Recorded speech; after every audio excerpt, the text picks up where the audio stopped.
Hi, this is Dennis with Second Chance Tackle. We're going to work again on our pandemic projects, and this time around is one that I previewed earlier. This one is a Mitchell reel made in France. It's the Mitchell 396, and by many it's considered the best casting reel that for saltwater that Mitchell ever made. And that's because it has a skirted spool, a spool that goes to the outside versus the normal ones that we're familiar with, like the 302, which has the internal spool. And on the 302, they tell you the best way to cast, you got to bring that spool all the way to the top so that the line casting does not interfere with the rotor and slow down speed as you're throwing that line out. Well, that problem is solved by the skirted spool because the rotor is inside, and you never have to worry about where your position is on the axle shaft in order to throw without being inhibited by a rub against that rotor. So a lot of people like this reel for that particular reason. And you get a little kind of crazy engineering because of that. You get an extended shaft here for your bail. This is your bail trip mechanism over here. I think I'd heard somewhere along the line from this individual that this wasn't tripping, so we'll have to figure out why that's not kicking out, but it should kick out and release off of that. So we'll take a look, see what we can do with that. Also, we're missing the anti-reverse override. The cap for that was included, but I haven't seen the... Okay, so we want to remove the exterior screws. There's 4 of them. I'm going to pull them out. Make sure you use a screwdriver that has the appropriate tip for these. You don't want to butterfly these by using something that's too small. Also, if you find that they're getting stuck in there, don't be afraid to use penetrating oil and walk away from the reel. Give it a good squirt and let it sit for a while. And that's actually what we're going to do now that I have the rotor off. I'm going to use the WD-40. We've been told that the bail isn't working very well, so one of the things to do, sometimes it's just plain old dirt. Just flood the rotor, and as you service other pieces of the reel, you can come back. All right, I put the 4 screws on my desk because I want to make sure they're all the same size, and then I can put them into my parts tray. Parts tray is off camera, but it's nothing more than the bottom of a milk jug, and that's where I put all my pieces and parts so that I can make sure that the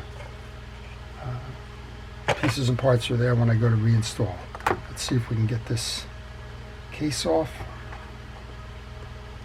This row a little tricky. Let's see if we can't just get it to pop out here using a little bit. There you go. All right. Well, the inside of the reel, up. That's good. The inside of the reel is pretty clean. Here's the piece we were missing, so that's a good news story. Let's see if we can't relocate that. And I believe that the piece that they gave me is nothing more than a pressure fit, because I'm looking at a serrated edge here on the stud. There's a couple of ridges here on that plastic cap, so I'm thinking that plastic arm that trips this is just a pressure fit, and that's the way I'll try and reinstall it, because I'm not seeing anything else in the case at the moment. And I went and prior to working on this, I did go out and pull the schematic for the Mitchell 396 just to make sure. And this is what I have. I have a through shaft, I have that plastic piece, I have the spring, and on the other side looks like I just have the handle. I'm not sure if there's a washer that belongs inside that swing handle. If there is, I'm going to have to leave that to somebody else to come and find it, but there might be a small washer. But then again, there's a small washer on the shaft here, so that may be what that piece is showing there. All right, so good idea to go out and get them. I searched the internet for it, and I came up with a site called the Mitchell Museum. That used to be an active site, and then I think it fell into ghost status, or whatever they call them when they're no longer maintained. And then I know another organization picked it up, but if you do go and search Mitchell Museum, you should be able to get the schematics at least. They used to have the serial numbers on the Mitchell Museum. I'm not seeing that here. This setup is not unfamiliar to those of you that have opened up Mitchell reels. It's got a two-prong, I'm assuming a two-prong clip here that rides in a carrier block for the crosswind. This should be able to be pulled out, and yep, it's two prongs. Those two prongs go through the axle shaft, so we can pull that axle shaft up now and out, and we'll go make sure we clean that up. This should also have the drag washer on it. Looks like it's pressed down pretty good, but that's your drag washer there. And we'll put that into the equation. This should just simply come off. And notice on the back that this is pretty much a universal mount, so it doesn't matter if you go north or south with this one. But take pictures along the way. I'm taking pictures in my video here. I also have the picture of the schematic in case I get lost along the way. But this one appears that you can mount this in either direction, being north or south, and it's not going to matter. We'll pay attention to that as we go back and reinstall if it seems to get hung up. But right now, I believe that that's okay to mount either way. All right, I'm going to put that in my block here. Well, now in order to get that main gear out, we have to pull the rotor off. The rotor's connected with a nut. Let's see if this happens to be. Nope, I have a saltwater Mitchell tool around here somewhere. Nope, that's not it. Well, there's a wrench. There's a wrench, I'm sure, that's made for that, but there's also sockets, and I keep the sockets nearby just so I can get the right one. And I'm not having a lot of luck getting the right one at the moment, but I will. How do you like that? It's the one that was on my... And then it should be a traditional unwind. It is. And all I do with that socket is I just crack it to the point where I can turn it by hand to remove it, which is what I'm doing now. And we should just be able to pull straight up. I don't think there's any tricks in this one. I haven't worked on one of these in quite some time. But there doesn't appear to be a lot of tricks here. And the key to all of this is to just check to make sure that you're not, you don't have a little key in there or something. This one tells me pretty much it doesn't, because you have that oval or oblong little set key, which is going to lock your rotor in place. There's some dirt in here. Before we got there to work on the trip, we put some WD-40 in there, see if we couldn't loosen up the firing mechanisms. I'm just going to put a little bit more in there as a cleaning product. I often get asked, what do you use to clean these pieces? Well, that's it. It's WD-40. And a lot of times these bales just stick because they haven't been serviced, they haven't been lubed and the like. Right now I'm not getting a set here. I don't understand why this little clicker isn't working. But we will take that off. It seems to me that there should be a... Alright, well, we got it there. Let's see if we can fire it. Yeah, so we just have a very sticky bale at the moment. The spring seems fine. So we're going to have to work on that trip mechanism, because I'm noticing as I'm bringing this up, that trip mechanism isn't swinging right. So we'll go ahead and work on that in a moment. Let's get the main gear out of the way right now. Okay, so that came from the bottom of the bale. Just a point to note. I'm just going to leave that there and soaking. And we want to take the collar off for the bearing and the pinion set. Those are 3 small screws. So this little collar is free floating, and it holds a spring underneath. The spring is inside here, and I believe that's your click ratchet. You can see the one little piece there that floats. Take that off. Then you can take off the mounting piece for the pinion gears. Again, if you find that these are tight, go ahead and hit them with the penetrating oil. I'm just going to bring all three of these back first. This towel is getting a little dirty. Let's try and bring another one in.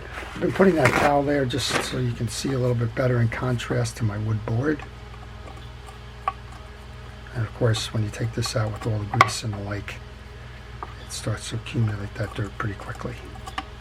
Again, I'm going to do the same thing with this that I did with my side plate screws. I'm going to make sure that they're all the same size.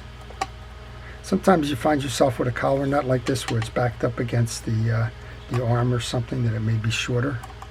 So just check. It's better to do it now than to do it later. Also, I mentioned taking pictures. Notice that the trip ramp for the bearing housing is pointed towards the back arm. I'm assuming that these are a perfect triangle in terms of screws, so it would be possible to put that trip in a different position. And if you did, then it will affect how you fire that bail. That collar comes off, the pinion gear comes out, and now we should be able to push that main drive through. Push or pull. And then here is your setup for that anti-reverse dog, which we're going to have to remount. There is some dirt in the back of the channel here, so now it's time kind of to do the laundry. Just clean everything up. Make sure that we get rid of any debris that's on the reel on the inside to make sure that it's working properly. Give it a good re-lube on this, and reinstall. That's kind of what the idea of servicing is about. There's kind of two things, right? There's preventive maintenance, which is what we're trying to do here. And then, of course, there's the let's go fix something that broke. Well, I guess we got a little bit of both of that going on. I'm using a hard bristle brush here just to knock the grease out of the channels. When you do that, check the teeth. Make sure that there's no chips or cracks or broken teeth. Make sure that the back gets cleaned as well. Just going to set that off to the side. We'll pull the bearing off.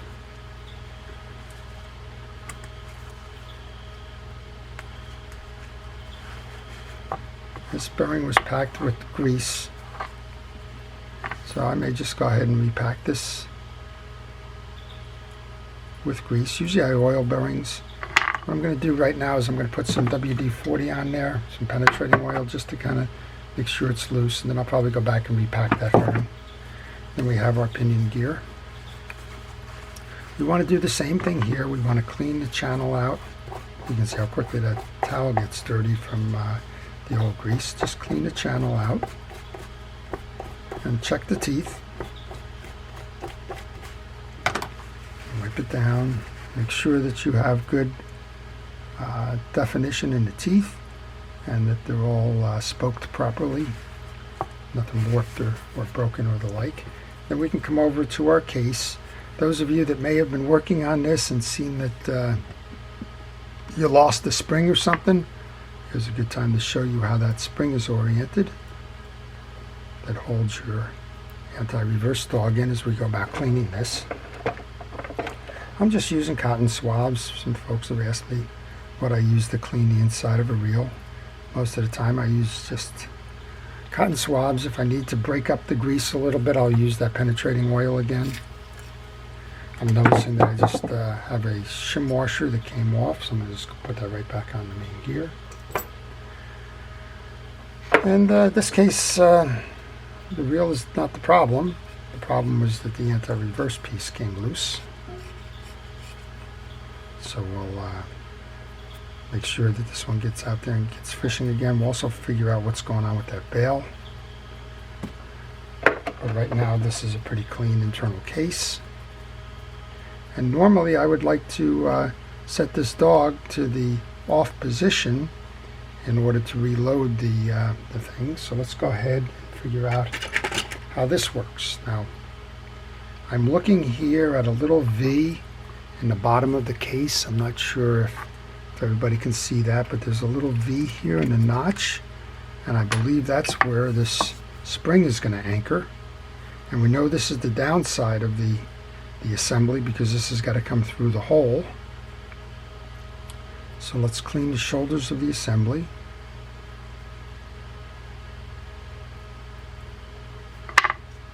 And so I believe that's the way it's going to ride. You're going to have the spring on the top side,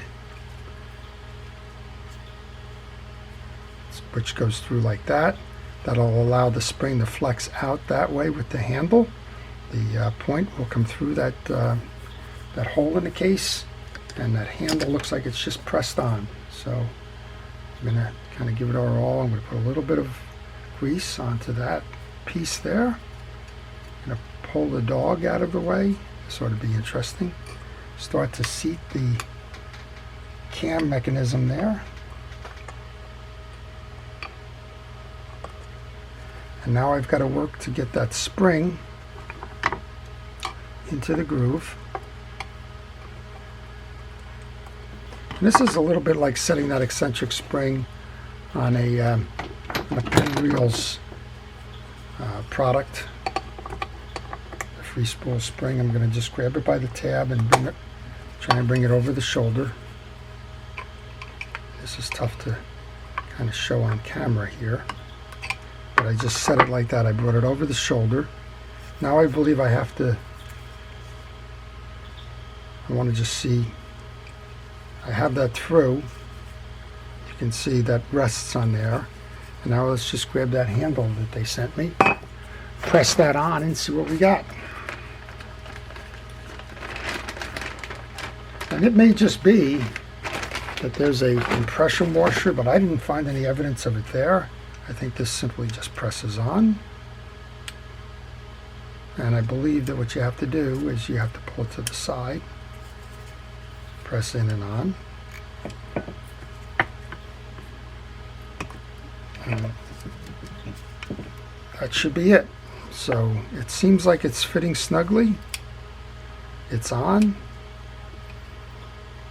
Not being able to pull it off at the moment, so I believe that serrated edge is what that answer is.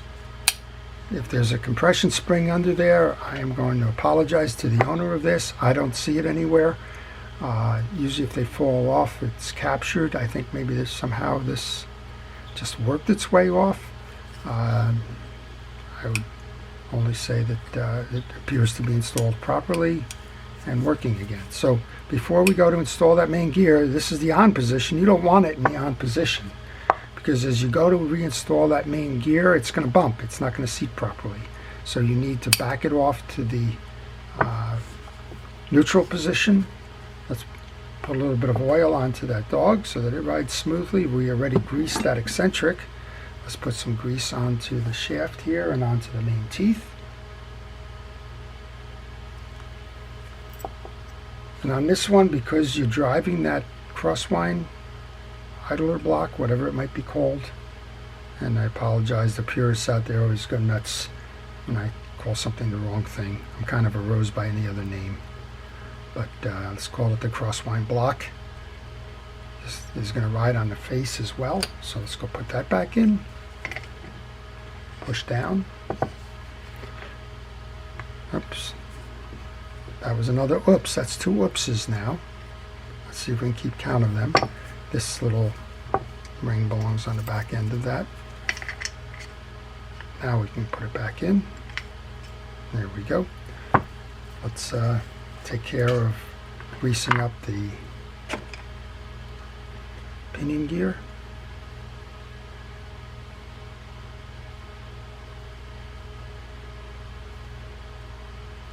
You want to get a goodly amount in this before you do much.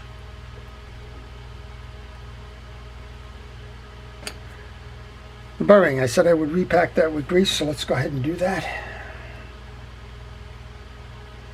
Generally, I don't grease bearings, particularly the side plate bearings on fishing reels, particularly spinning fishing reels, because they get salt intrusion and they get sand and they get salt that is residual from the evaporation of the salt water, and it clogs it and it acts as a kind of like a sandpaper. So I don't generally grease them, I oil them. And the difference with the oil is that you generally have to be a little bit more vigilant about putting it back together again in terms of staying on top of maintenance schedules. Once we do that, we can press this back in. Shield here, remember we have the ramp. The ramp faces to the back. Got the 3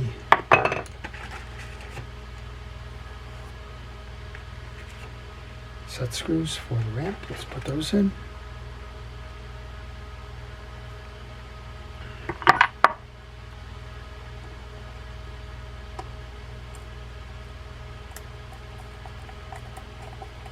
And this is a good time for those of you that know me, it's small screws and not using a mechanical screwdriver or anything. It's time for you to take a deep breath or go for a cup of coffee or whatever and come on back. I know a lot of folks that do the videos on their channels, they kind of skip through all of these sections, but you know, you never know when you're going to see something that that I'm doing that maybe I don't explain that all of a sudden makes a difference. I do know, as I've watched some videos from some other folks that do real repair, because I don't know all the answers, and sometimes it's okay, here's all the pieces. Well, that was good, but how did all the pieces come out? Or now that I've reassembled, okay, well that's fine, but I didn't see how you reassembled that, and my question was in the orientation of a particular thing or whatever. So I'm constantly trying to learn and keep these things current. All right, we had that little ring, and I'm not even sure what that ring is. It's a click ring, there's no question about that, but I'm not quite sure on the orientation. There is a slot here on that assembly, and there's a slot for the metal ring, so I'm going to just try and line those two up and then press this back on like that. And that's going to be your clicker for your drag release, no question about that. Okay, so that's the core as far as I can go with this before I play around with the rotor. So I guess I can do 2 more. No, I can't because of that. All right, let's see what we can do in terms of a bail. So this bail is not setting for whatever reason. Seems like a fairly simple setup here. We have a bail arm, we have a trip lever, and it doesn't seem like there's much in between that. So I'm not sure what's preventing this from firing, but we're going to find out. I would think that there would be a spring in here, but I'm not seeing a spring in the case. And I'm going to look over here at that bail assembly. Okay, well, so let's start by taking off the dead end. I call it the dead end. There's no spring on this side. Let's get that out of the way. And I always like to do that as well, because that'll tell me if it's really a matter of the lever. See, now there you go. As soon as I took that side off, the lever came in and the lever fired. So that tells me that the bail is bent.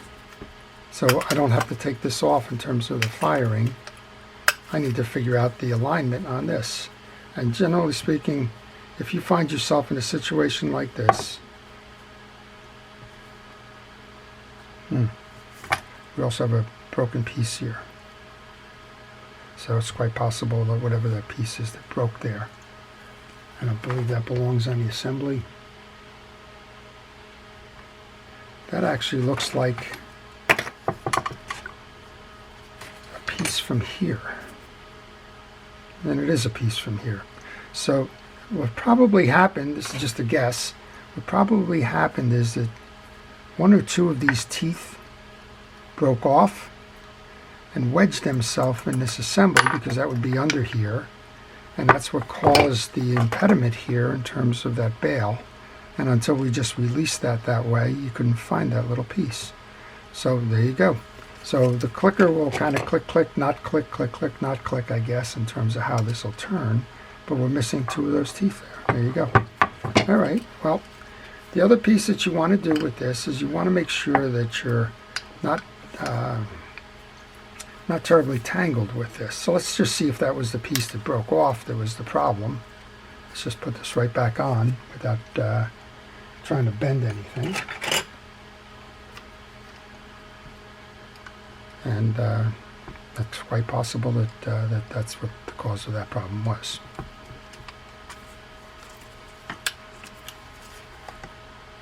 I'm feeling tension in that bail wire, so you do want a bail that's relatively tension free. Nope, that was it, that little piece. And there goes my knuckles again. Con will appreciate that. There we go, we got a click and bail. All right, so that's it. That was the broken piece there that came off of the click ratchet here that caused that issue. Enough said. I wonder where the other piece went. There's two of them missing. All right, so let's get back to doing the reel then. We've taken everything apart. We've reinstalled the anti-reverse override. We've greased everything up. I'm going to go ahead and put the rotor back on now. You want to make sure it's clean. It's clean, but you want to make sure it's clean. We have that little oblong piece here that's going to meet the spool to the pinion gear and hold it in place. As we mentioned, it doesn't have a keyway like a 302 would. Just hold one or the other and make sure it gets square. This is where the parts tray helps. You just go to your parts tray and find the pieces. Again, I like to thread as much of this by hand as I can just because I don't want to strip it out. Change the orientation on your ratchet. Give it a spin, make sure everything's working properly before you go and tie anything up, and boy, everything's certainly working perfectly there. All right, we're going to grab our crosswind block. We want to get some grease into that. We took all that grease out. So let's put some of that grease back in. Again, that's going to slide on this pivot. So when you go to install the pivot, make sure that you kind of have it in the perpendicular way so that it can fit into that slot. We mentioned when we did this that the slide didn't appear to be oriented in one direction. It's kind of symmetrical. We've got our shaft out there. Make sure that the shaft is clean. If you needed to, you could give it a light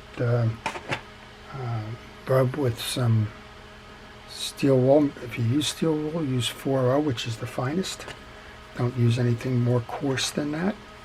Let's go ahead and put this down then. And now you're looking for the holes. There's a hole, 2 holes in the axle shaft. You want to find them. There's one. So just look for the 2 of them. Huh. There's that piece again. Maybe that's the second piece.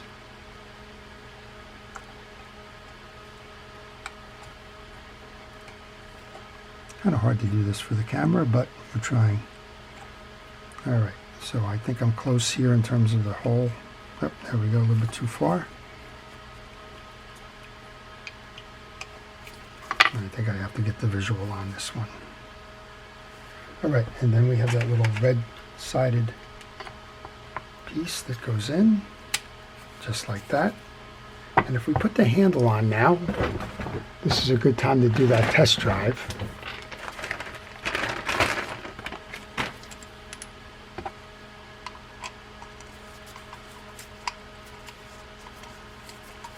Nope, I got a squeaky handle. WD-40 is the best for that, or any penetrating oil for that matter. Just get a little bit on that. It usually takes the squeak out. Let's give it a ride. Look at that. That's a beautiful acting reel, huh? A little bit of a... Okay, let's trip this. Look at that. There we go. We've got the functioning bail again. All right, let's close this up. 4 screws, we know they're identical. So I hope you're enjoying this. If you are, I ask you to subscribe. Subscribers are what keeps my channel vibrant, and I'm always looking for subscribers, and there's a benefit to you. You don't miss any of the videos that I post, and I try to post every day during this pandemic, kind of as an outreach to the first responders. I know they got to wake up every day and do something a lot more important than this. And I kind of thought as a little bit of a tribute and kind of a little bit of a personal test, I would try to put one of these from my shop on every day. And I'll tell you what, it's hard, but it's not as hard as what those first responders and essential personnel are doing on a daily basis. I can't imagine waking up in the morning and knowing you're going to a COVID ward in a hospital, or wondering if that emergency call you got is from a person who's got the disease that may infect you. I just can't fathom that. So, and the dedication and the loyalty and the drive. Also, thank you to the teachers. I have some grandchildren, and I'm seeing what they're going through, trying with this remote learning. It's not easy. So thank you for that as well. All right, this is the drag washer. It appears to be clean. I'm going to guess it's cork. I'm not going to fiddle around with it, other than to say that it appears to be in good condition. And we're going to leave it right there as it is. It doesn't need to be disturbed, and I'm not going to disturb it. There's a little bit of accumulated grease on the top. Let's get rid of that.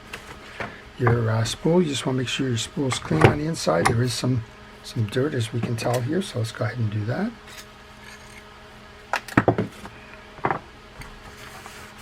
Get that out of there. We have a double. I didn't see on the schematic that there's anything missing, but there might be a little tension washer that goes inside that cap on that force fit. So there you are. There's your Mitchell 386. As I mentioned at the start of this, considered by many to be the best casting reel for saltwater that Mitchell ever made because of the skirted spool. I hope you've enjoyed it. If you did, please like the video. Again, please subscribe if you'd like to see more of these. And if you have a reel that needs to be repaired and you'd like me to work on it, well, contact me by email on the information on the business card that follows, and I'll be happy to provide you with the repair information. This is Dennis with Second Chance Tackle. Thank you for watching.